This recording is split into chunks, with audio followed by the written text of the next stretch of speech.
and I present you all to the second day of the lecture series on behalf of the entire Vivekananda Samiti to delve deep into the pleasures of listening to Swamini Vimalananda.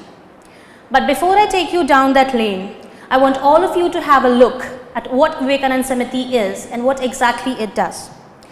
Being one of the oldest clubs under the Students' Gymkhana, functioning for over 40 years, Vivekananda Samiti has been motivating the youth community towards the path of human excellence.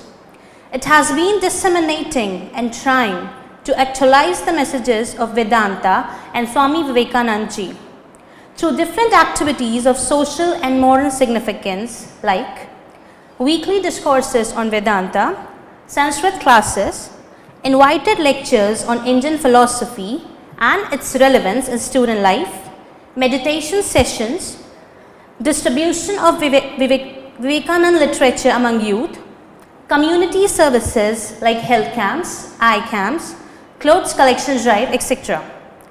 We yearn to aspire the students to imbibe and assert the human values in their lives.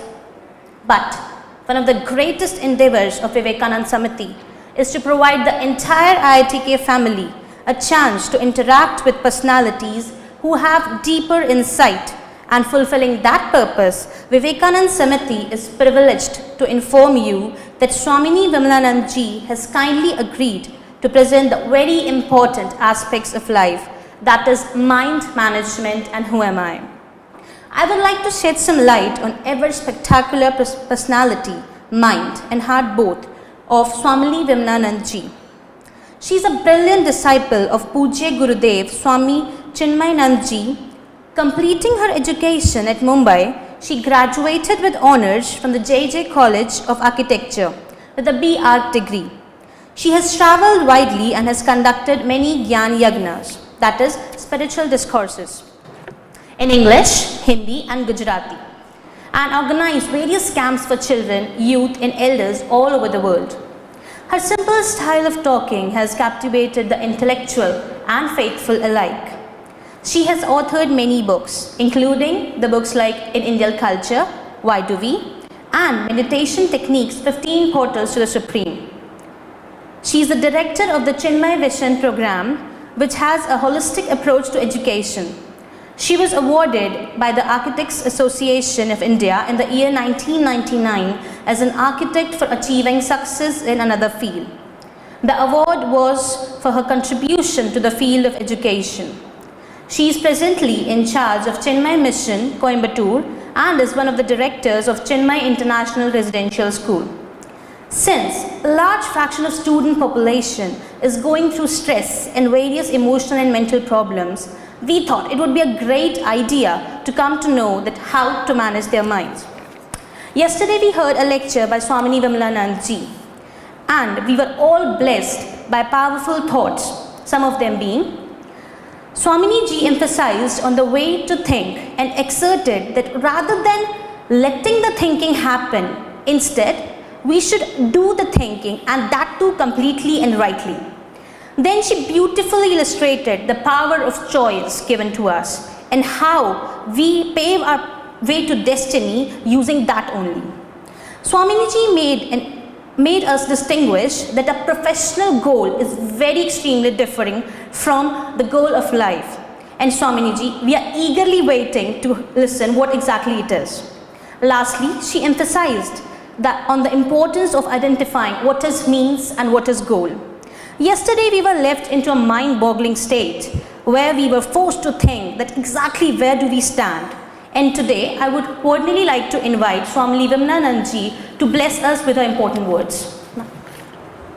Vakratunda Mahakaya Suryakoti Samaprabha Nirvignam Kuru Me Deva Sarvakaryeshu Sarvada Om Shri Mahaganapataye Namaha Saraswati Namastubhyam Varade Kamarupini Vidyarambham Karishyami Siddhir Bhavatu Me Sada Om Shri Mahasaraswatyai Namaha Samasta Jana Kalyane Niratam karunamayam namami chinmayam devam sadgurum brahma vidvaram. Om Shri Chinmaya Sadgurave Namaha.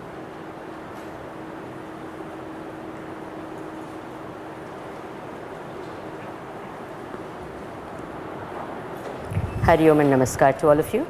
Can you all hear me at the back? I don't think you can hear me. Can you hear me? Can you hear me clearly? Okay. Yesterday I had promised, by the way, how many of you were there yesterday?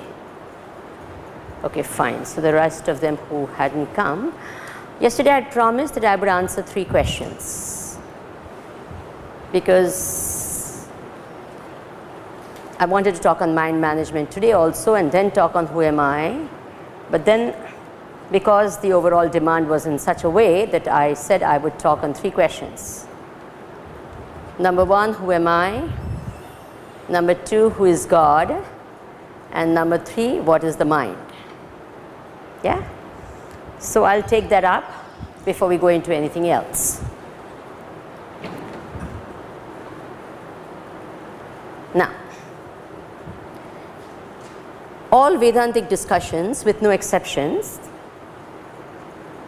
start with 2 fundamental questions. Question number 1. What is the goal of human life? And as we saw yesterday, the distinction between what is professional goal and the goal of life. It doesn't matter what you say really. I remember a person who said, you know, the goal of my life is to become Miss Universe. There was someone else who said something very interesting. She said, if I can change my clothes and wear new clothes 3 times a day, I'll be happy. Nothing wrong. I mean, each one has their own idea, whatever they want. Some of them want to own, you know, the most fantastic car. I mean, that's a passion with a lot of men. So whatever be your goal, it doesn't matter what your goal is. The next question is, why do you want what you want? Today morning someone said, I want to live a normal life, whatever that normal meant. So next question was, why do you want to live a normal life, whatever you call normal? So I want to become a doctor and I want to serve society. Why do you want to serve society? So we find at the end of it, you keep on asking question and question and question, you will come to one answer that I want to be happy. That makes me happy. Is it true or not? Happiness is something that every one of us, with no exception, want. From morning to night, from birth to death, every time, all the time, everywhere, all the places. Is it true or not? Why did you come here? Swamiji, to get knowledge. No one came here for knowledge, believe me. If yesterday you said you came for knowledge, but if I had given you knowledge in a very boring manner, believe me, you would not be here today. Is it true or not? If knowledge plus happiness, then it's okay. But knowledge minus happiness, I'm not interested. Agreed? So actually, what do you want? You want knowledge? No way. What do you want? Happiness. If that knowledge gives you happiness, fine, I want it. But if it doesn't give you happiness, I don't want it. So what do you actually want? Happiness. Isn't it true? All of us. I asked one lady, you know, I said, all of us want happiness, isn't it true? She says, no, I want to be unhappy. Unusual? I said, why do you want to be unhappy?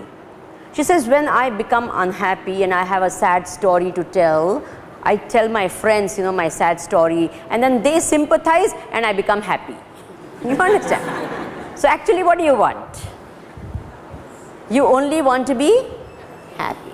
No exception. It doesn't matter from what background you come, whether rich or poor, whether old or young, whether man or woman, whether Hindu or Muslim, it doesn't matter at all. What religion, what caste, creed, community, nationality, it doesn't matter. All of us, with no exception, want to be happy. Is it true or not? So don't you think that's one common goal of all of us? You may say, I want to do this, I want to become this, I want to have this, but actually in and through all of that, what do you actually want? You want happiness. So do we have different goals is my question. Or do we want happiness? That's your goal. Okay? So we all want to be happy. Okay? Now, do you want to be happy today, tomorrow, or day after?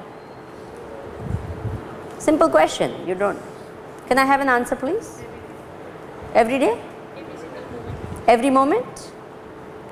Now, do you want to be happy here or back in your hostel or your home or wherever? You want to be happy here, there, and everywhere. You want to be happy now, then, and all the time. Is it true or not? So, what do you actually want? Now, all of us, none of us sitting over here can ever say that I have never been happy. Can you say that? I want answers, please. Can you say that I have never been happy? No. All of us, with no exception, have been happy. Now, if you have been happy, you have got happiness, you know happiness, why do you want to be happy again? You already got your happiness. Then why do we want to be happy? Maybe we have not got the type of happiness that we want, and that is why we are trying to be happy again and again. Is it true or not? I am searching for something and I found it. Then what will I do? Stop searching. Have you understood? If I am searching for something and I found it, I am searching for my watch. Where is it? Where is this? Okay, I found it. Now I don't keep searching for it. Why? Because I have found it. Happiness is something that all of us with no exception have experienced, have found, and yet we keep searching. Okay? So now the question is, what type of happiness am I searching for? Next question. I have got the happiness. So the next question is, and still I keep searching. Maybe it's not the happiness that I am searching for. What I have got is not what I am searching for. Are you with me? Are we going step by step? Can I have a... You know something, I was really very mischievous in school and college, extremely. And I invented ways in which to disturb my teachers. A lot of us can do that, and I did it, and very successfully, if I may say. And one of the things I found, and we used to do it as a gang, when we were in school actually, is that when the teacher is asking anything or saying anything, have absolutely no expression in your face. And I tell you, the best of teacher can get completely, nervous. Try it out if you want. I'd rather you don't. They do that? And if they do that, I tell you, the best of teacher will say, I don't know what's wrong, something is wrong. So please don't try that trick on me, okay? Have some expressions, maybe a question mark, maybe you don't understand, maybe you understand, maybe you're skeptic, that's okay. But don't look at me like that, okay? And I've tried it, it works.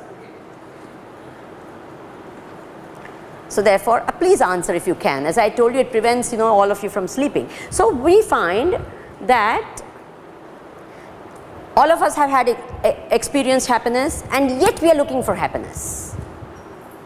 Our search for happiness has not ended, even though we've experienced it. So why should we be searching for it? Maybe the type of experience that we want, we've not found that. Then the question comes, what is the type of happiness that I want? What is the type of happiness that I'm looking for all the time? And then we come to this conclusion, and again this is no exception. It doesn't matter which background you are, whether you believe in God, you don't believe in God, it doesn't matter anything, who you are, from where you've come, it doesn't matter. All of us want eternal happiness. We want to be happy forever. Is it true or not? We want to be happy forever. Okay, in this particular place there is this much of happiness, okay? Just giving it for the sake of, you can't measure it as this much or that much, but this is for the sake of understanding. In this particular place there is this much of happiness. Down the road there's another place where there's this much of happiness. Where will you go? I won't feel bad. Where will you go? Of course there. Who's going to sit here? Here it's only so much. There it's so much. All of us, again, with no exception, want unlimited happiness. We don't want any limit to our happiness. No one has ever in this world ever said, "Bas ho gaya, I can't take this happiness anymore." Has anyone ever had this experience? I can't handle so much happiness. Enough is enough. Anyone? Itna happiness? Baba re, I'm burdened with happiness. Anyone? No one. But with unhappiness, I can't take it anymore. I can't bear it anymore. Is it true or not? So you don't want any limit to your happiness. You will never say, "Bas ho gaya, abhi mere ko koi happiness nahi chahiye." You will never say that. No one will ever say that. If you get a higher happiness, if you get a better happiness, if you get more happiness, you will go there. Full stop. You can't say, "Nahi, nahi, nahi, it's okay if it's there." You will definitely go there, because all of us want maximum possible happiness. We want no limit to our happiness, and therefore we want infinite happiness. So what is the type of happiness that we want? Eternal and infinite happiness. And that is why any fairy story, you know, when we were kids, we listened to fairy stories. And what is the type of fairy stories? They say, "And the king and the queen lived happily." Have you ever heard of a story where they say the king and the queen lived happily for 1 week? It will be a sad story. It won't be a happy story. Got it? So all of us want what? Eternal and infinite. Now don't just say, now in future whenever anyone asks you the question, what do you want in life? I want what? Eternal and infinite happiness. Okay? And that's what you actually want. You think for yourself about it, what I'm saying. You don't have to accept it just because I said it. You can think about it yourself independently. Now, can you imagine from birth to death, morning to night, all of us, no exception, billions of people in this world are looking for that same thing? Now just imagine, just think about this. It's a very amazing even thought. Millions, billions, in the past, in the present and in the future will be looking for what? One thing. And what is that? Not happiness, 1 minute, 1 minute. What? Eternal and infinite. Can you imagine? Just the thought that everyone, you think someone is going there, someone is going there, someone is doing this, someone is doing this, someone is eating, someone is sleeping, someone is whatever. And everyone is seeking what? In and through everything that they are doing, what are they seeking? Same thing. What? Eternal and infinite happiness. What an amazing fact. One goal. Innumerable people. Completely different backgrounds. A universal single goal. Yeah? Now, don't you think logically that when billions of people are searching for the same thing, we should have found it by now? Think about it. In this room, supposing someone lost their ring and all of us put efforts to find it, don't you think we would be able to find it? Yes? All of us are looking for it. And millions of us all the time looking for it, and we still seem to be looking and looking and looking, and we're not able to find what we want. We are finding happiness. I'm not saying we are not finding happiness, but we are not finding what? Eternal and infinite. That's why our search continues. It's like that. You go to the market and I'm looking for, let's say, a particular type of soap. So I go there and I ask, do you have this soap? So they say, stock khalas ho gaya. So I come back again. They'll say, ek hafte mein aayega. So after a week I go back again. And then I asked them, what happened? Did you get the soap? He says, nahi aaya hai. Strike hai trucks ki. 2 hafte mein aa jayega. So I go back again. After 2 weeks, I keep going and going and going, but I don't get the. Now, does that mean I don't use soap till that time? I will use soap, but I am not got what I wanted. Till I get what I wanted, I will keep looking for it. Is it okay? I know so many people who don't get married till God alone knows when, saying, I haven't found the. Come on. Haven't you heard that? The Mr. Right or Miss Right or whatever. So you keep looking. Till that time you have friends and all that, that's okay. But you want what? You keep looking. Similarly, it's not that I'm not getting joy, I'm unhappy, it's not that I'm not getting happiness. But what is the happiness that I actually want in life? Eternal and infinite. Now, I'll tell you a little story. In the good old days, in a small little village, there was an old woman who was searching for something in her veranda. She's elderly and she's looking around, so the people of the village are very helpful on the whole. So they ask, what are you looking for? You say, I've lost my needle. So say, okay, I'll help you to search for it. So 1 or 2 people started searching and they couldn't find it. And then they asked her, what happened? How did you lose your needle? He says, early in the morning, good old days, no electricity. I was sitting in my house, I had a lamp and I was stitching something and the needle fell away. So he says, where did it fall? It fell in the house. Then why are you searching in the veranda? He says, because abhi dhoop nikli hai na, to yahan achhi tarah se deekh sakta hai. Now if this old lady and a lot of other people also, from morning to night, from birth to death, keep looking in the veranda outside for that needle, will they find it? Why? Because it's not outside, it's where? Inside. Maybe the place we are looking for is wrong. Maybe. Is it okay? I'm not saying it is, okay? You have to think for yourself. All of us must think. Maybe where we are searching is wrong. Maybe. Now let's see where we are searching. What are we searching? Happiness in things, in beings, in situations and circumstances. Is it true or not? Where are we searching for happiness? In things and beings and situations and different type of. That's where we are searching, all of us. No exception. Now, a thing or a being or a situation by its very nature is finite. Is it true or not? It's conditioned by time. When the thing itself is conditioned by time, the thing is finite. Can a finite thing give you infinite and eternal happiness? When itself is eternal, is not eternal and not infinite. Are you understanding? It's not that it cannot give you happiness, please.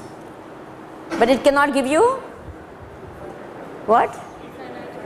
Eternal and what are you looking for?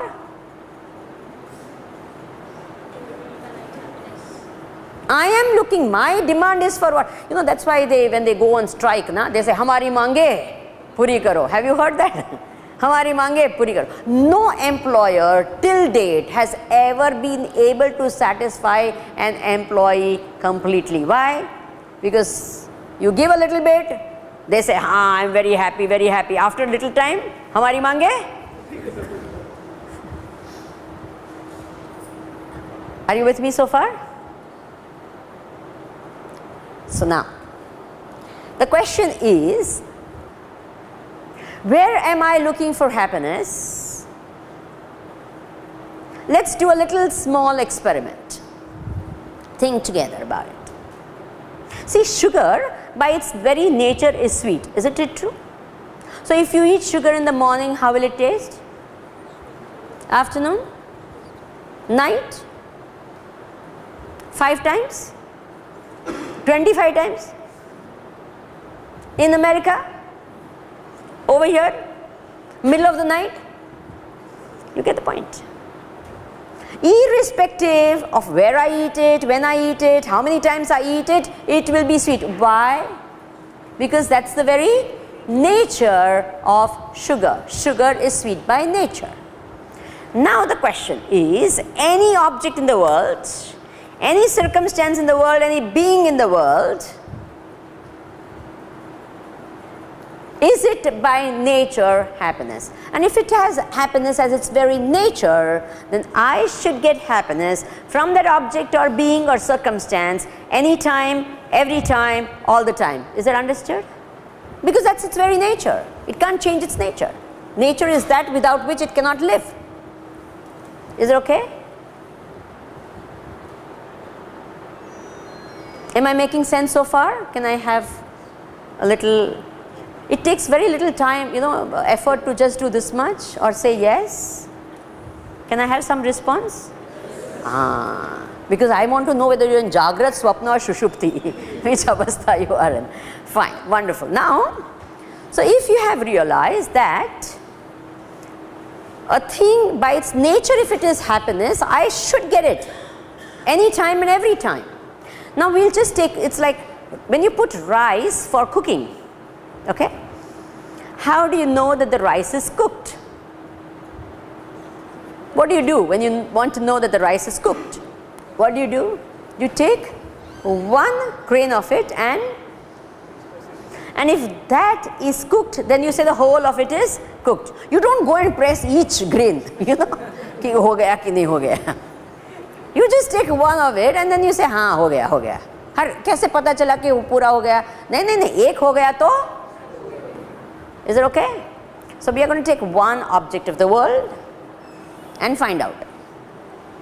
Is it by nature happiness? And if it is, then maybe everything has. And if it is not, then maybe it doesn't. Is it okay? And always an eating thing is always a very easy thing to understand.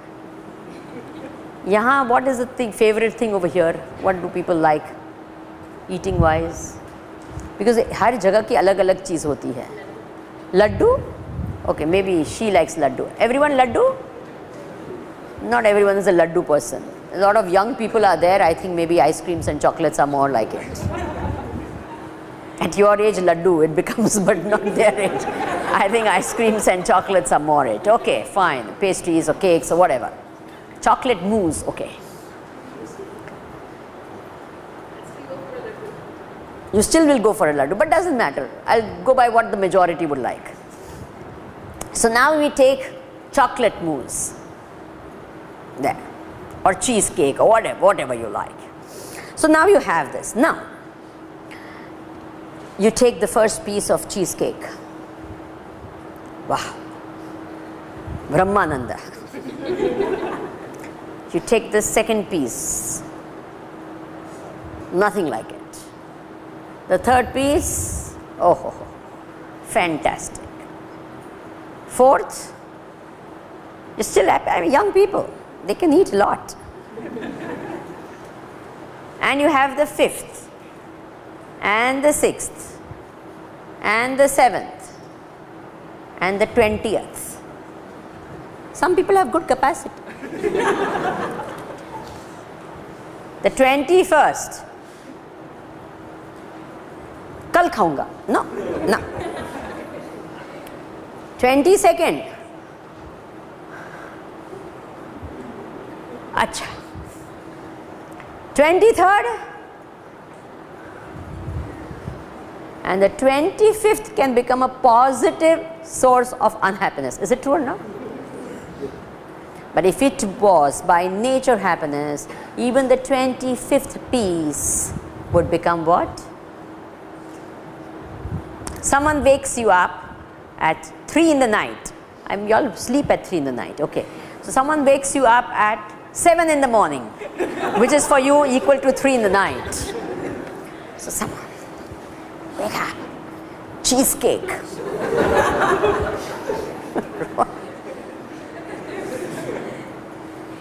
Who the hell do you think you are? You want to be happy, right? At that time of the night also you want to be happy, right? Cheesecake. If that had happiness, you would just love that. Why? Because it will make you happy. You get my point?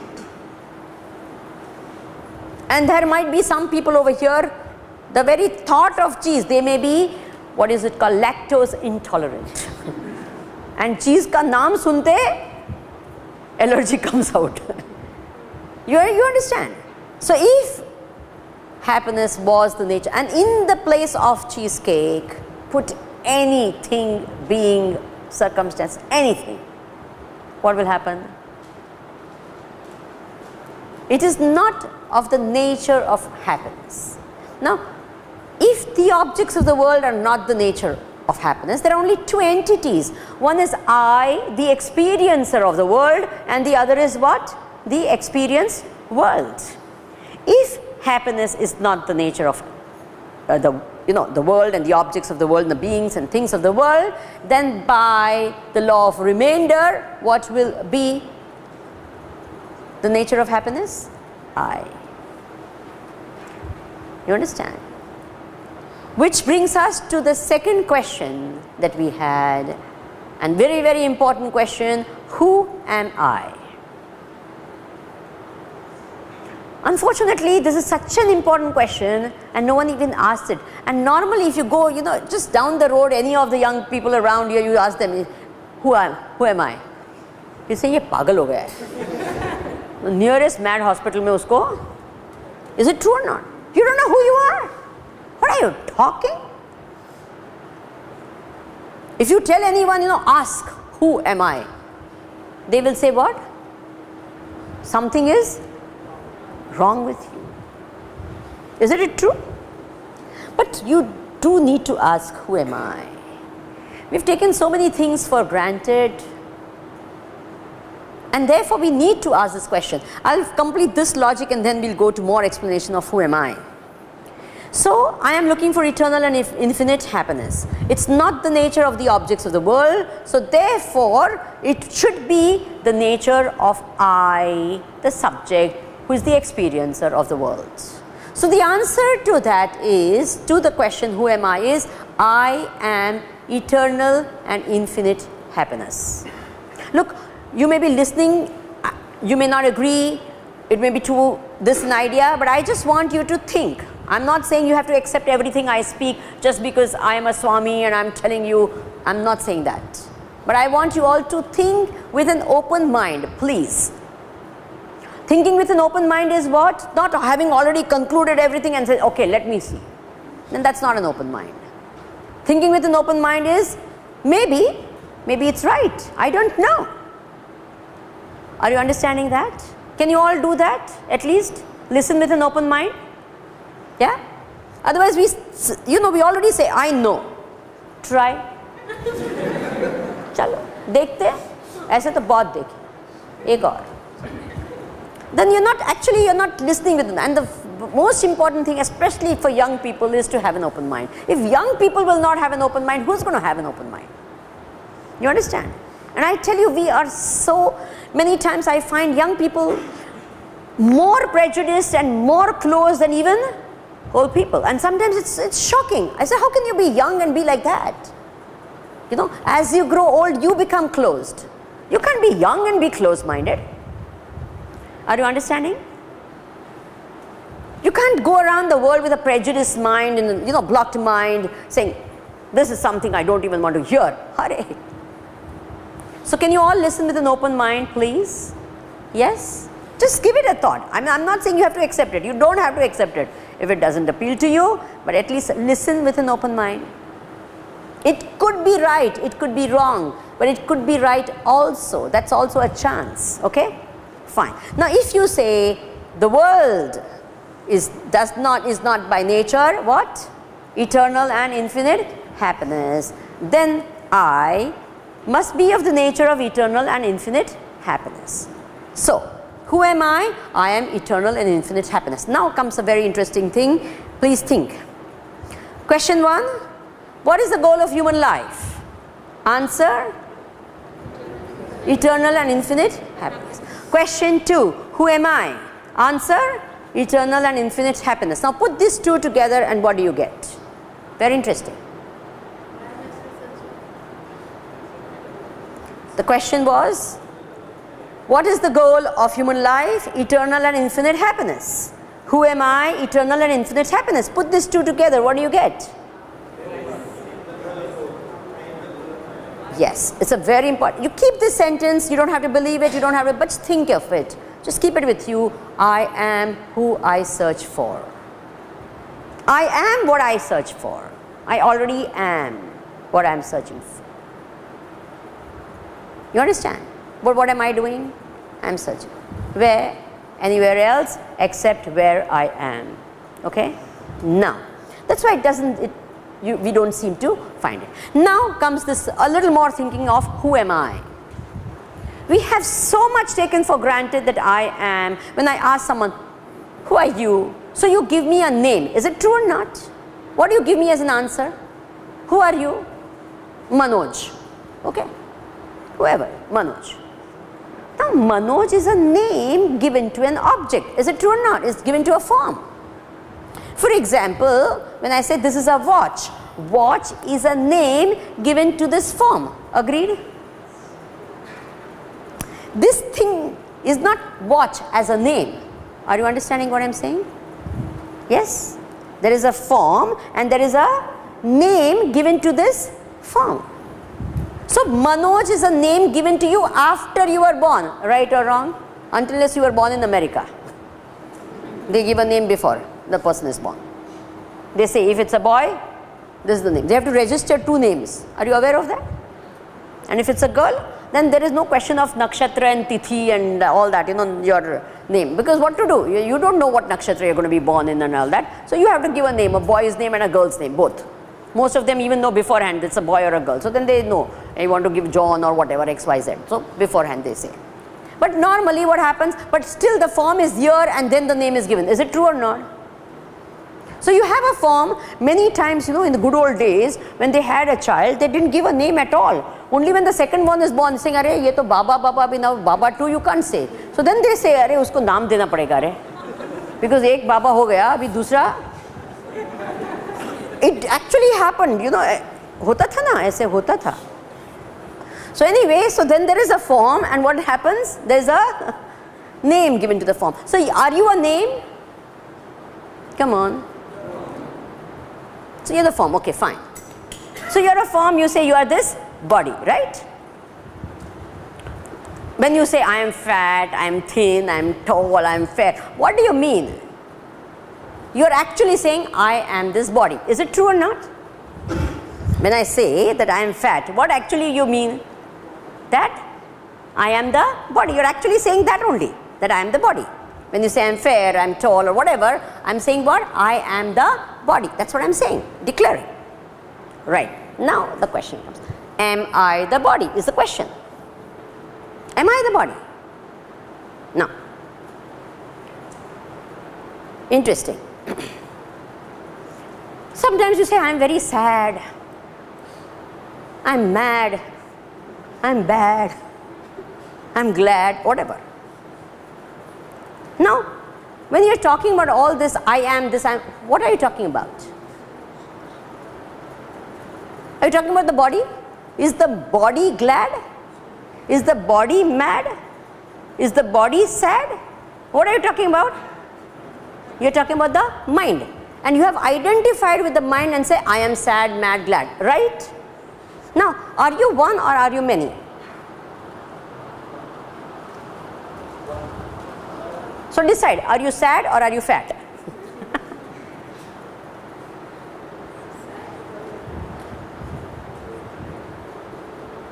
Are you getting the point? When the I identifies with the body, I say I am fat. When the I identifies with the mind, it says I am glad. Have you understood that? So there is a I that is identifying with the body. There is an I which is identifying with the mind. Is it okay? So ask the question, who is this I? Who am I? There is an I? Undoubtedly so. Yeah. So who is this I? No, no, Swamiji, I am the body. What are you talking? You know, when something hurts over here, it, मुझे दुखता है. आपको थोड़ा ही कुछ होता है. मुझे दुखता है. Isn't it true? It hurts when someone hurts me here, I hurt. Isn't it true? So how can I say I am not the body? Now it's very interesting. When my mind is knocked out, you can do whatever you want to my body and nothing happens, right or wrong? When they give me anesthesia, what happens? You are doing whatever you want to the body and I don't say I am hurting. Why? If you are the body, you should hurt, right or wrong? Because you are doing something to the body and I am the body, so I should hurt. So the question comes, who am I again? I hope I am just making you think, that's all. Whether you come to a conclusion or not is not the point, it's the questioning. What we've taken so much for granted, we are questioning, that's all. Okay? Now, there's a plate of food. Wonderful feast. Rotis and sabji and dal and chawal and sweet dishes and you name all your favorite dishes, everything is there. Now I take a piece of the roti and I put it in the sabji, and then there's achar also, a little of the achar. Then there's papad also, I take a piece of the papad, put it on this whole thing. Now the food in the plate, is that me? Is the question. Is the food in the plate me? Come on, simple question. Are you sure? Absolutely sure? Now I take a morsel of that food. Is this morsel me? Yes or no? Absolutely sure? I put that morsel in my mouth. That food in the mouth, is it me? Are you sure? Then the food goes in. Sometimes it comes out. Now if it comes out, is that me? Swamiji, how can that be me? Are you sure? Yes. Okay. And in the stomach, the food in the stomach, is that me? Because sometimes it comes out, I told you. Okay. That goes through a process of digestion that all of you are very aware of. And then the next morning, it goes out of our system. Isn't it? Is that you? My God, Swamiji, I never thought you will talk such stuff. Is that you? Is the question. Is that you? Are you sure? Are you sure? Yeah? It's not you? 100%? Interesting. The food in the plate is not you. The food in the hand is not you. The food in the mouth is not you. The food in your gullet is not you. The food in your stomach is not you. The food in your intestine is not you. The food that comes out is not you. And the food, that same food becomes that blood and that bone. How can that be you? This is only one more modification of food. How can that be you? It's not logical.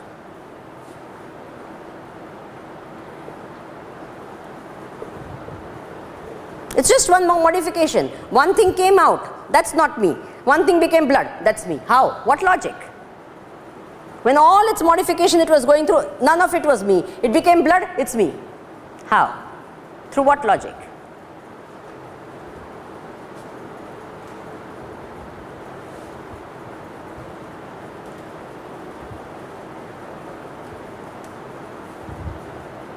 Okay.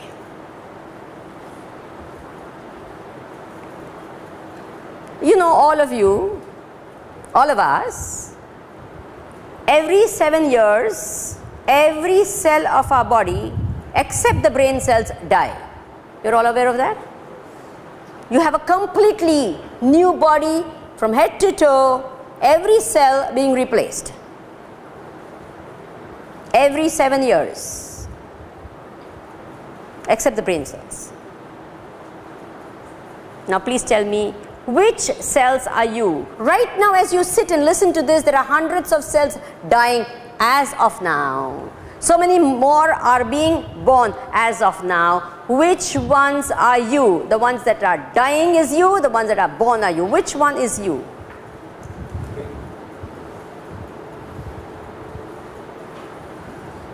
You say, this is me, right? Solid me. Which one is you?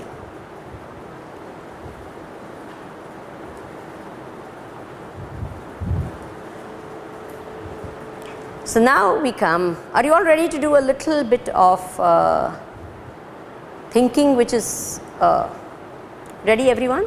I'll need a lot of your attention. I'll need you all to answer as well. This is something really fantastic. If it comes home, it's wonderful. It doesn't go home, perfectly okay. No problem. You can just, you know. And I always believe that if you've understood something, then that's your knowledge. If you didn't understand it, was not meant for you any which way. I'm convinced about this. I'm not saying you don't try. Try. And if you get it, it's good. If you don't, and it's very simple. Actually, it's so simple. It's so logical, it's so simple. There are two principles by which we do what we call, I said no, yesterday only I said, we have a very, very fantastic faculty given by Bhagwan, which is called Viveka Shakti. Remember yesterday we talked about, and in that we talked about Sadhan Sadhya Vivek. There's another type of Vivek which is only unique, only human beings can do, animals can't do. And this is what I'm going to make you all do. It's a higher order of Vivek. Sadhan Sadhya Vivek is a simple ordinary type of Vivek, but the type of Vivek that I'm going to make you do is a really higher order of Vivek, which is something which is of a very spiritual nature, and this is what Vedantis do. One of this is called Drashta Drishya Vivek. I want all of you to do it with me. Two principles. Number one, the Drashta is different from the Drishya. The seer is different from the seen. The knower is different from the known. What is this? Watch. I know the watch. I am not the watch. Is it okay? The knower is different from the known. Simple. The knower knows the known, but the known cannot know the knower. Is it okay? One more. What? The knower knows the known, but the known cannot know. Two principles. We won't go into more of them, just two. Which are the two? Seer is different from the seen. Second, the seer can see the seen, but the seen cannot see the seer. Okay, shall we all go ahead? Right. Now, how do you know that there is a watch? This is a watch, is a knowledge that happened. It's the known, right? How do you know that? Swamiji, I am seeing it. I can see it. Okay, so the eyes see the watch. The eyes are the seer and the watch is the seen. The eyes can see the watch, but the watch cannot see the eyes. Never. The watch will never ever know. You can keep doing as much as you want over here, but the watch will never know that the eyes are seeing it. Is it true or not? So we can use this word, the watch, the eyes are beyond the purview of the watch. I use the word beyond? Yeah? You will understand the meaning of the word beyond now? That the eyes are beyond the purview of the watch. Is it okay? Now we go. How do you know that the eyes see the watch? Swamiji, such a simple question. You may be confused about it, but not me. How do you know that my mind is there? I'm telling you, if your mind is not behind your eyes, you cannot see anything. Is it true or not? इसलिए जब accident होता है तो सामने वाला क्या बोलता है? अरे आँख खोल के चलाओ. तो आँख तो खुली होती है, लेकिन mind is somewhere else, isn't it? The person passes in front of you, but if your mind is somewhere else, you don't see the person. Is it true or not? So therefore, the mind knows what the eyes see. Is it true or not? So the mind is the seer or the knower, and the eyes are the seen or the known. You know that I can't see well. Who knows that you can't see well? Who knows that you can't see well? Not the eyes, but the mind. Agreed?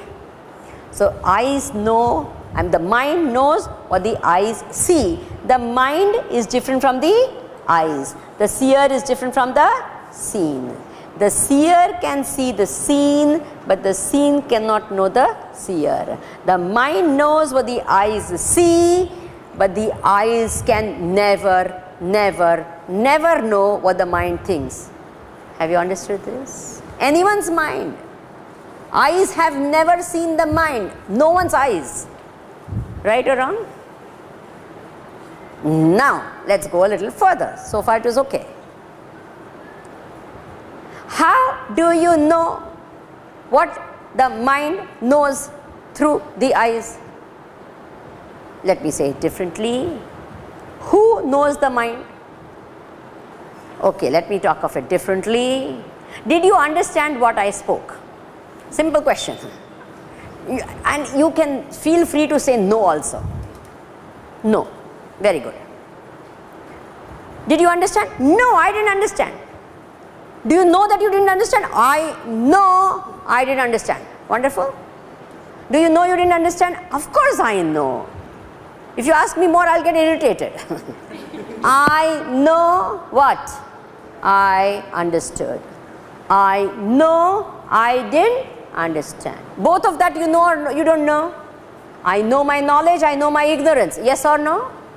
I know the thoughts of my mind. I am getting angry. Who knows? I know. I am getting angry. I am not understanding. I am confused. Whatever it is, I know the thoughts of my mind. Is it true or not? Yes? Now, the knower is different from the I know my mind. I is different from my mind. I know my mind, but my mind can never know I. There is an I which is beyond the mind. There is a mind which is beyond the eyes. There is the eyes which is beyond the objects. There is an I which is beyond the objects, the eyes and the mind. That I am. And now what are we trying to do? Grasp this I with our mind. All of you, right now. Yes or no?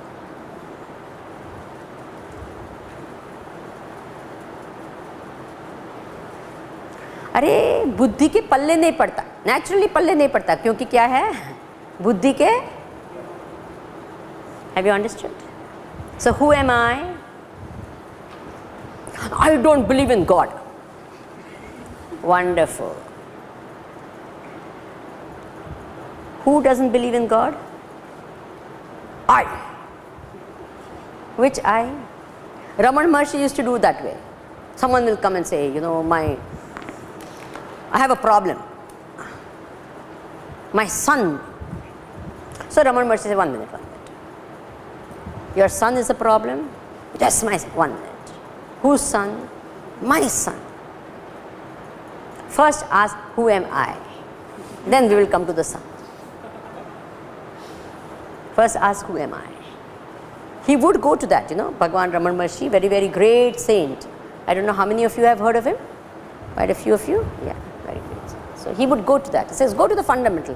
Who am I? So there is an I which is beyond the mind. Now, all finitude in the world is in the mind. Isn't it true? Time, space, objects, every experience that you can ever think of, you are experiencing it through the mind. Yes or no? Every possible conceivable, whether it is science or your field of engineering or psychology or any field, whatever name you want to give it, it is all experienced and understood and experimented here, right or wrong? And what are we talking about? Beyond. Have you all understood that? So when you say, I don't believe in God, and you say, and you make it into a concept of your mind, and then you say, I don't believe in that God. We say, even I don't believe in that God. Have you understood? For us, who is this God? He is infinite. Why? Because he is not limited by even a touch of any thought. He is beyond time, he is beyond space, he is beyond objects. That is the God that we believe in. Are you understanding what I am speaking? Yes? That I. So where is God? Where is God? If he is beyond time, he is everywhere. Remember that. If he is beyond space, he is everywhere. If he is beyond time, he is all the time. If he is beyond objects, he is in every object. That God which is infinite is available here as I. Have you understood this now? God is everywhere, but he is available here as my very I. Is it okay? Yes. Electricity is there in all the wires, but it is available in a particular place where there is a filament, etc. You understand? Where there is a socket, where there is something. That's where it's available for experiencing. So God is infinite, is everywhere. So where do I contact him? Contact him here as your very I. Is it understood? So when someone says, I don't believe in God, we first ask, which is that God that you don't believe in? For most of the time, it's always a concept of God. Now, there is another thing, which leads me to something. Do you want to talk? Because I find, I've been discussing with some of you, and I find that faith is something we have understood very little about. I want all of you to understand this thing about, when people talk faith and this, that, we haven't understood a few things, basic things about knowledge. Okay, swimming. Can you learn swimming the way you learn history? Come on, you have to answer these questions. Can you learn swimming the way you learn history? No? Does that make swimming illogical? And the way you learn swimming is very different. It's a skill. All skills are learned by practice. Is it true or not? That's the way to learn a skill. Any skill. Now, poetry is understood or appreciated very differently from science. Is it true or not? Does that make, you cannot understand poetry by experimentation and logic. Can you? You can ruin a poetry by that. But you cannot understand the beauty of a poem just by experiment. Does that make poetry illogical and unscientific? Come on. Just because you cannot know it through science, does it make it illogical and unscientific? I hope you are understanding what I am speaking. Each field of knowledge is known by a different means of knowledge. Is that okay? The means of understanding history is different. The means of understanding science is different. Science you can repeat an experiment. Can we say history also repeat World War II? Then only I will believe. You can't repeat it. That doesn't mean it's scientific. It is useless. It is nonsense. Come on, its way of understanding is completely different. I hope you appreciate what I'm speaking. So each field of knowledge has to be known in its own particular way. Then only you can get knowledge of that. You can't know it. Everything in the world cannot be known in scientific language and knowledge. That doesn't mean it is unscientific or illogical. Is that understood? So the Atma, which is beyond the mind, if you want to understand it as an object of experimentation, it's not available like that. That doesn't mean it is unscientific or illogical. Have you understood? Your expecting it to be available as an object is unscientific and illogical. Have you understood this point? Yes or no? It's very illogical to think that you can, swimming should be learned the way science should be learned. Huh? What are you talking? Got it? That is why when I say, if I don't see it, I don't believe. Ayya, Rama. Do you see the beauty of poetry with your eyes? Bolo. Do you see it with your eyes? Okay, even space. Have you ever, any one of us, have we ever seen space? With your eyes, have you seen space? Come on. No, Swamiji, I am seeing, you are not seeing space. Believe me, you are seeing only objects. Is it true or not? You have never seen space. You have never touched space. I am not touching space at all. Can I touch space? Is it a thing that I can touch? Have I smelt space? What am I smelling? I am smelling air. I am not smelling space. Is it okay? I have never touched space. I have never seen space. I have never tasted space. Are you understanding? It's not available to my senses, and yet I know space is. Why? Because I am accommodated, full stop. So it is known not through my senses, but its quality of accommodating, and I see I am accommodated, there must be space. Are you understanding that? So just to say that I don't believe because is illogical. And the way of knowing it is different. It cannot be known the way I know other things in the world. And if I expect to know it that way, then that is unscientific and illogical. Is that understood? Now let me talk a little bit about faith. I know, the minute I say faith, everyone's going to react, lots of things are going to happen in your minds and all that. Now I ask you a question. Do you have faith that you have a nose on your face? Yes? You have faith?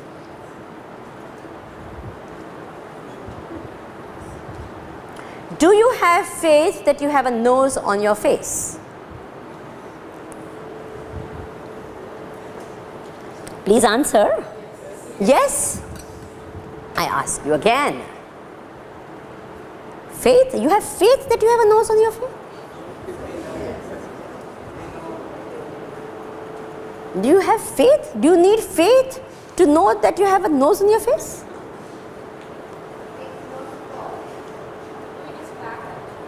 Yes. It is, you don't have faith, you know. Is it okay? Right? You know that you have a nose on your face. You don't have to have faith to know. Because you know it is there, I can touch it, I can whatever. Right? So I don't need faith. When there is knowledge, faith is not needed. Is it okay? So when is faith needed? When there is no knowledge, that's when faith is needed. Is that understood?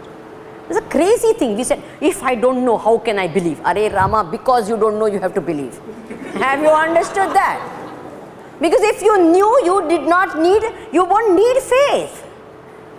This is very funny. See, the logic is not understood. We make statements and we think we are so logical and so smart enough. First I have to know, then only. First I have to see God, then I will believe. Are Rama, if you see God, you will not need what? Faith, because you would have already seen. You say, I know. Got it? We are jumping putting the horse before the cart. अरे ऐसे कैसे हो सकता है? इसलिए गीता में कहा श्रद्धावान लभते ज्ञानम. श्रद्धा पहले आती है, बाद में ज्ञान आता है. नॉट पहले ज्ञान आता है, बाद में श्रद्धा. अगर ज्ञान हो गया तो फिर श्रद्धा की आवश्यकता ही नहीं है. You don't need faith after that. Is that understood? First of all, this basic misunderstanding of what is faith itself, we don't know. Then there is this other thing which everyone says, and blind faith. I don't know, blind faith. And I tell you, and I find people in IIT more like that. I'm talking, everyone's, you're almost traumatized by the thought of having blind faith. And we don't know how much of blind faith each one of us, the so-called intellectual and the so-called this, how much of blind faith we are living with. I know, unless I question everything, I will not believe. I question everything, then only I believe. Are Rama, you don't know how many things you just believe like that with absolutely zero questioning. And you're living your life happily without that. And I'll tell you one thing that will shock you. You have complete blind faith that your parents are your parents. You have no proof. Have you ever asked? DNA test करो. ये मेरी माँ है कि नहीं? ये मेरे पिताजी है कि नहीं? What proof do you have, my dear, that your father is your father and your mother is your mother? Have you questioned? Because you don't believe anything without questioning. Will you dare to question? जा माँ को जाके पूछ. I want to do your DNA. Are you understanding what I am speaking? Because many times we say, ये सब आप blind belief है. रामा है कि नहीं, कृष्णा है कि नहीं, blind belief. मैं तो I don't think anything. Is it okay? Shraddhavan labhate jnana. What does faith do? Faith makes your mind open. Faith makes your mind open. That's what faith does. Faith doesn't stop thinking. Please understand that.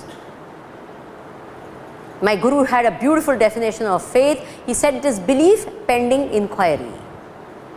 I believe in what I this, and then when I think and inquire, I come to know what I believe in. Have you understood that? But it starts with what? Belief. Ends with what? Knowledge. Have you understood that? But if I am not even going to accept its existence, how am I going to know it? I am not going to even believe that it can exist, a possibility, then I am closing myself. There is no question of me knowing it ever, anytime. Why go with the belief that there is a cure for XYZ disease and then I start working? If I had no belief, would I even start working? And that is why belief is so important for me to continue my thinking, continue action. Without belief, neither an action nor knowledge or inquiry is possible. Are you understanding what I am speaking? Person who is already some conclusion, he is close to himself, then there is no question, you can't open that mind at all. Nothing new can happen. But if he is an open mind, he inquires and he finds out, maybe, I don't know, there is a chance, yeah, let me think. Are you understanding? So therefore, who am I? Vedanta says, I am that eternal and infinite happiness. I am what I am looking for. Who is God? He is that eternal and infinite happiness. In the language of philosophy, he is called the truth. In the language of religion, he is called God. Have you understood? The same truth in the language of religion is called God. In the language of philosophy is called the truth. Okay? Our problem again comes when we say, I don't have faith that the God has a form. That same formless truth can take any form, does take any form, all the forms, anytime, all the time. So what does Vedanta say? That same formless, nameless, qualityless entity can take any form, all the forms, every form. Is that okay? So what does Vedanta believe? God is formless, but he has what? He takes many forms and he has many names. So how many gods do we believe in? One God. How many forms? Many forms. This is all.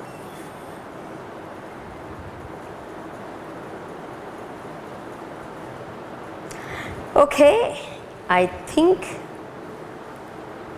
our time is up.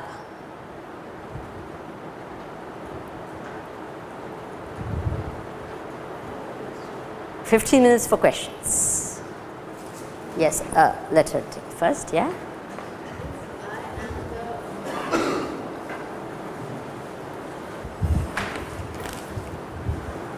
This might sound stupid, but my question is, if I am the eternal and ever-present happiness, and I know that, what am I searching for? Then all search ends.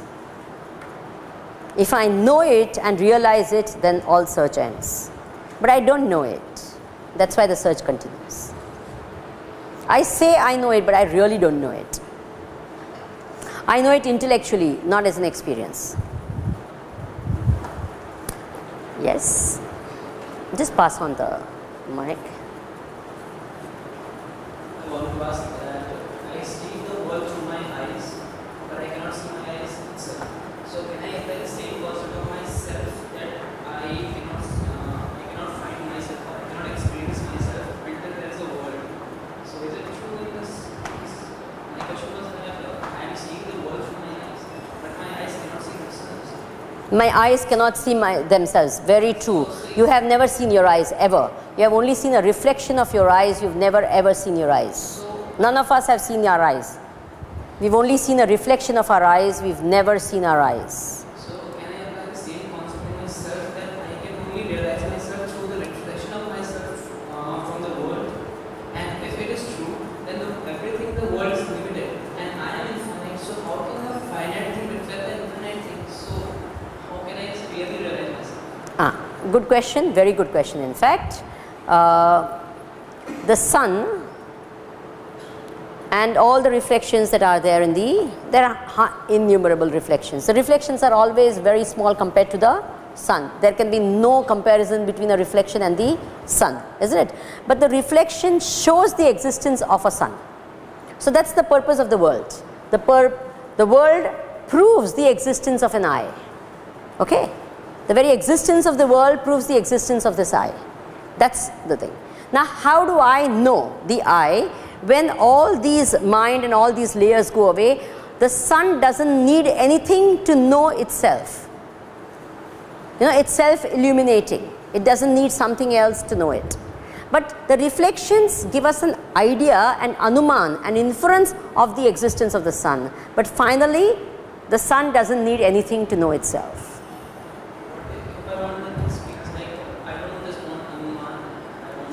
Then you'll have to drop all the layers of the mind and everything and then be what you actually are. That's what is called self-realization, etc., etc. All these different names are given like that. Yes?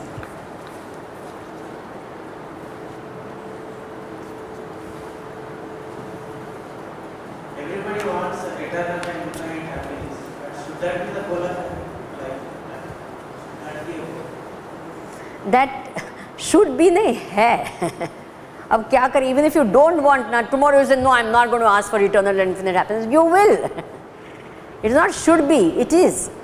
It's not, I hope you're understanding that. You can't help but want eternal and infinite happiness. There's no choice for you. Yes? Why are we here in the first place? In the universe, why are we here? To find that. You find out. You find that. Huh? You are here to get that eternal infinite happiness. Why are we in the first place here? Why are we here?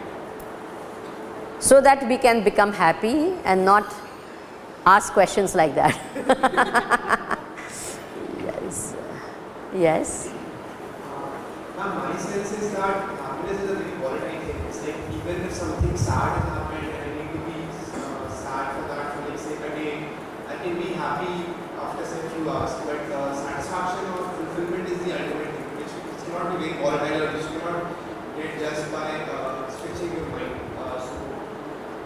How do you see the difference between eternal happiness and the real fulfillment? Yeah. See, sukha and dukha as thoughts of the mind are very fleeting. They come and go. That's not what I'm talking about as eternal happiness. As thoughts of the mind which come and go, they are very fleeting. And they are so conditioned by so many things that you can't. For example, I eat a laddu. But even if I think that in the laddu there is happiness, and even little bit of happiness or whatever, supposing someone gives it to me in an insulting way, then I won't get that. So my getting that even that little bit of happiness from that laddu is conditioned by so many things.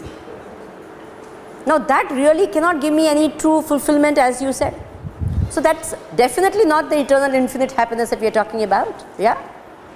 You are talking about a more lasting happiness. But that more lasting again is relative. One is a very fleeting one.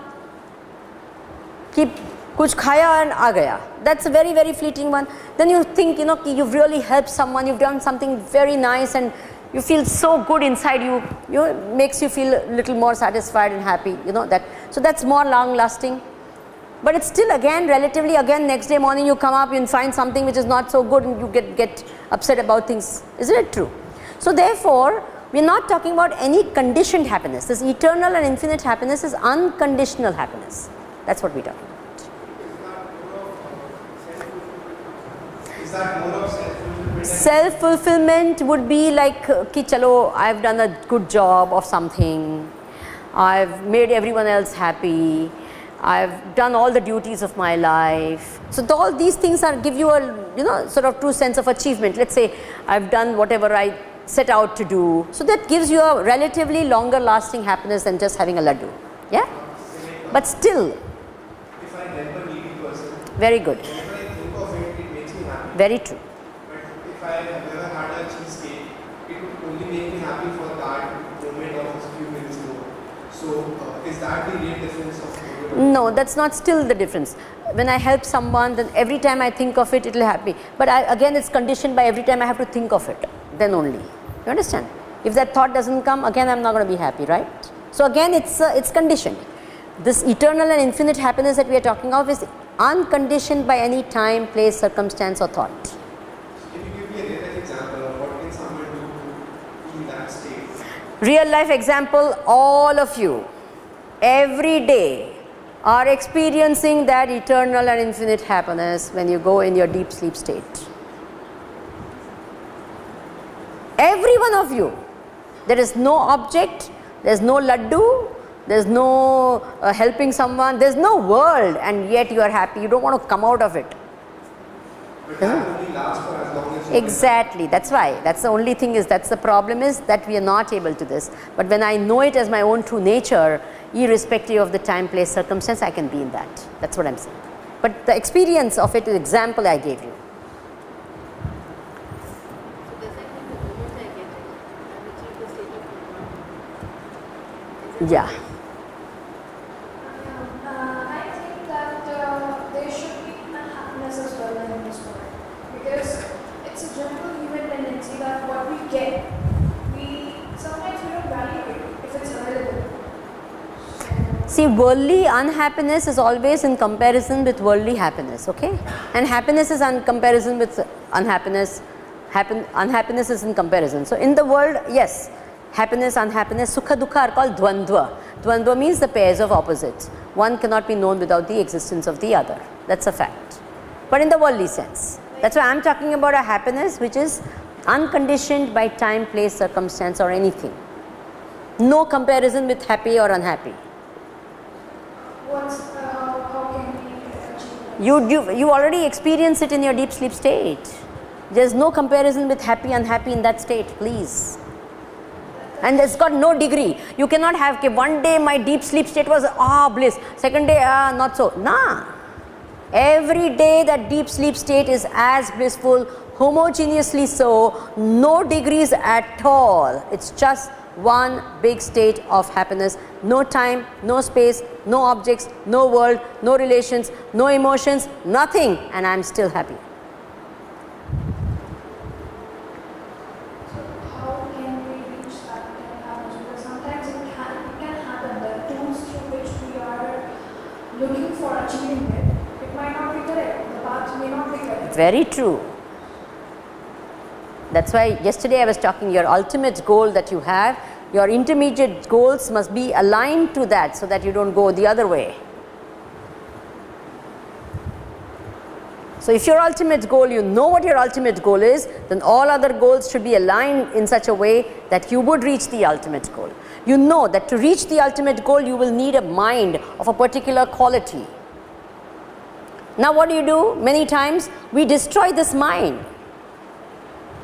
We do really harm, we drink, we drug, we do everything, spoil this mind, and then we think we are going to reach there. Not a remote chance.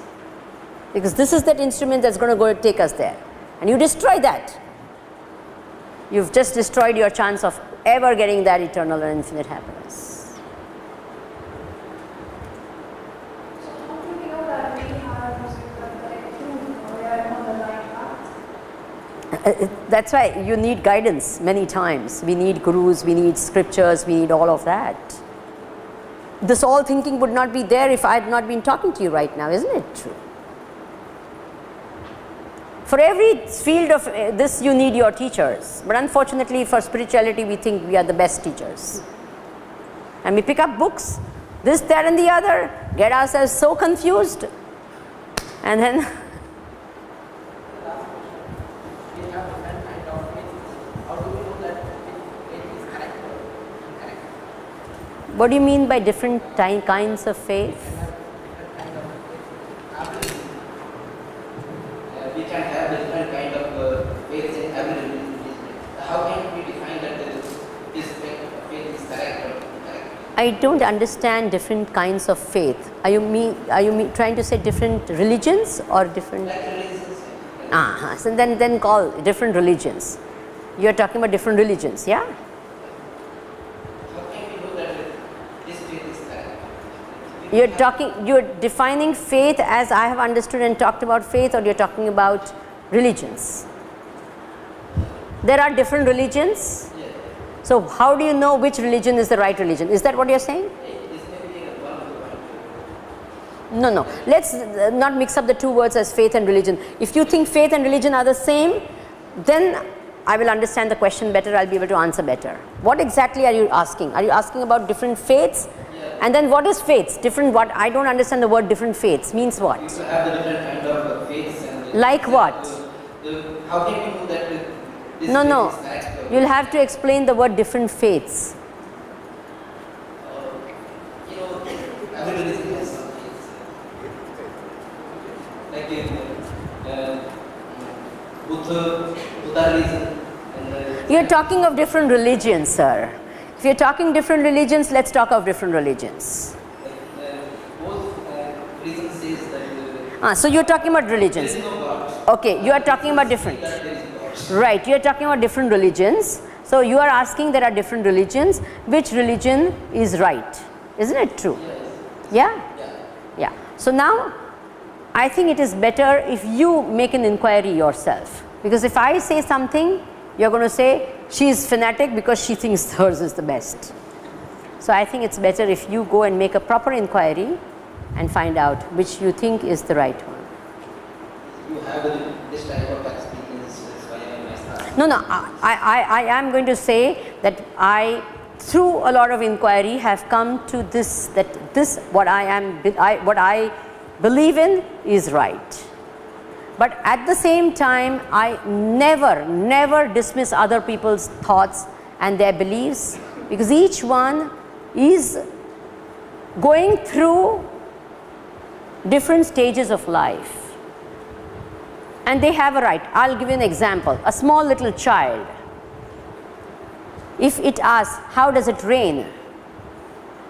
So you give him a story, that there is this Airavata, this big white elephant in the heavens of Indra, and he puts his trunk in the ocean, and he picks up all the water, and he showers, and that's how you get. And this little 2-year-old is fascinated and says, wow, that's so great. Now why did you tell him that? Because that's what you can't tell him evaporation and condensation, and that is but that is the way you must understand, and that is the only way, and that is you can't do that to that poor child. But when he grows up, he understands that what my mom was saying was not a lie. Airavat था वो भले, but वो ही है कि समुद्र से पानी गया ऊपर और फिर क्या हुआ? But you gave it in the language of what? Airavata and everything. You understand? So therefore, I am not going to dispute anyone's belief in whatever they believe in. At the same time, I know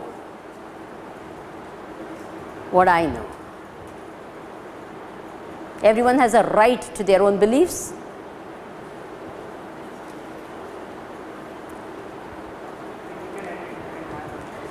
Yeah, now we have a session tomorrow also, all of you.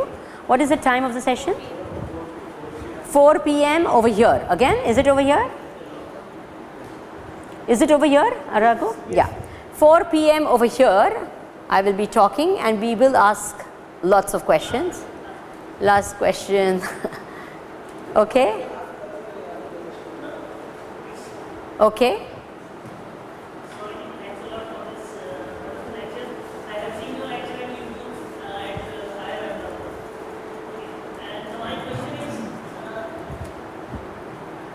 Is that first I want to know there is a slope in Gita, I think nahi gyani shatrishya bhavani tatsvayam yosintam dhamminatmani vidati. Its meaning that is very simple, means इस संसार में ज्ञान के समान पवित्र करने वाला कुछ भी नहीं। तो मेरा क्वेश्चन ये है कि वो जो हम पढ़ते हैं that is basically information। तो जिसको श्रीमद् भगवद गीता में ज्ञान कहा गया है, what is that? यही जो मैंने ज्ञान किया है, अपने स्वरूप का ज्ञान। इससे मेरा दूसरा क्वेश्चन जनरेट होता है कि एक लाइफ साइकिल है, जैसे हमारे वहाँ पास्ट में 4 आश्रम में हम लोगों ने उम्र को बांधा है, तो उसमें संन्यास आश्रम हमने लास्ट में रखा है। तो जब हम उस परंपरा को फॉलो करते हैं तो बेसिकली हम जैसे अगर मान लीजिए हम आज अपनी उस इंटरनल और हैप्पीनेस को फाइंड करने के लिए बैठ जाए तो जो जीवन का चक्र है वो कहीं ना कहीं डिस्टर्ब होता है।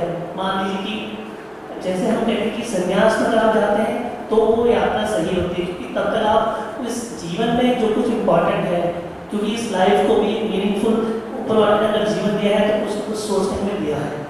तो मेरा क्वेश्चन ये है कि हम उस इंटरनल हैप्पीनेस को फाइंड करते हैं, ठीक है, बट हमारे साथ में जैसे हम इंजीनियर्स हैं, डॉक्टर्स हैं, तो हमारे सोसाइटी के लिए भी हमारे काम है जो कि हमें करना चाहिए। बिल्कुल करना चाहिए, प्लीज़ करो। You should do it. I don't encourage anyone to become sannyasis. And अगर जो सन्यासी बनना चाहता है ना तो पूछता ही नहीं है, और जो पूछता है ना करता नहीं है। So that's why we don't tell anyone कि भाई आप सन्यासी बनो या ना बनो, क्योंकि जो जिसको बनना है ना वो तो जाएगा ही जाएगा, किसी को पूछेगा नहीं, जगत की किसी का नहीं सुनेगा। जगत के हज़ारों फोर्स भी आ जाएंगे और कहेंगे कि इसमें ये हैं, नचिकेत को क्या न क्या दिया भगवान ने, बोले तुमको राजा बना दूंगा, मैं ये करूंगा। वो बोले आप तवैव वाहस तव नृत्य गीते, आप अपने जो वाहन गीत आपके पास रखो, मुझे जाना है। तो एंड देखिए 4 आश्रम बताए हैं हमारे शास्त्र में। ये भी कहा है कि ब्रह्मचर्य आश्रम के बाद में गृहस्थाश्रम करना चाहिए, गृहस्थाश्रम के बाद में वानप्रस्थ और वानप्रस्थ के बाद में संन्यास। बट विधि है यद अहरेव विरजेत तद अहरेव विरजेत। अगर ब्रह्मचर्य आश्रम से सीधे संन्यास जाना है तो देयर इज़ शास्त्र में ही कहा है, ऐसा नहीं कि सब ऐसे ही करके जाना है, बट वापस नहीं आ सकते हैं, that is the only thing. फिर गृहस्थाश्रम से वानप्रस्थ, बट वानप्रस्थ से वापस गृहस्थ नहीं बन सकते हैं। आजकल वो करते हैं 80 साल में शादी करते हैं वापस, और फिर संन्यास से वापस नहीं आ सके। You can go, you can skip one or the other, but you can't, that's not allowed in the scriptures, but you can skip, that's allowed according to scriptures, only it's allowed. Okay, I think we have our main purpose, as I had promised, that I was going to ask you, because a lot of them were asking who am I and all those questions, so I said I must deal with that. So tomorrow, if there's any particular one thing that you want me to talk about, I am open. I don't have a fixed this is only what I'm going to talk, or so if there's any particular thing that, can I have any wish list on your part that you want me to talk about? You want to talk about the mind? Shall we talk tomorrow exclusive about the mind? Is it okay, everyone? Yeah? I need to know, because I'm open to any suggestions. I have no fixed meditation is difficult because I'll have to explain the principles of meditation. I don't want to explain meditation in the random way that people are doing, you know. And it's like meditation is not a jhatka and a fatka, you know, कि ऐसे कर दिया, ये लग गया, ऐसे हो गया, फड़ाम डुम हो गया, ऐसे कुछ नहीं होता है. करेंगे तो भी कुछ नहीं होगा, you know. Everyone wants it to happen like that, कि बैठ गए and कुछ flash हो गया and something happened and all. नहीं होता ऐसे. So I would rather not give false hopes or false ideas or, you know, something which is I don't believe in. So I do have, okay, I can tell you I have 3 courses which I do on a regular basis. In fact, one is called the Dharma Seva course, which I do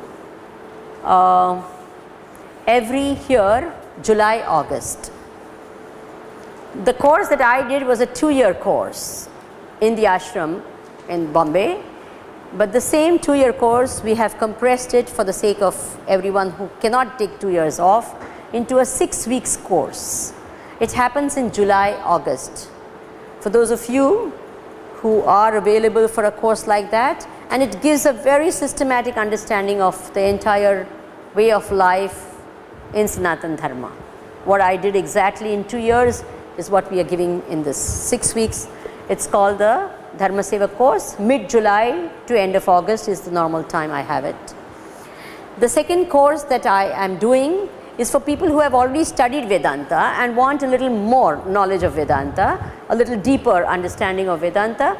Then I have a course called Vedanta Darshan, which will happen next year, mid-Feb to mid-March. And I am going to take a text called Ashtavakra Gita, which is considered quite a very nice text in Vedanta.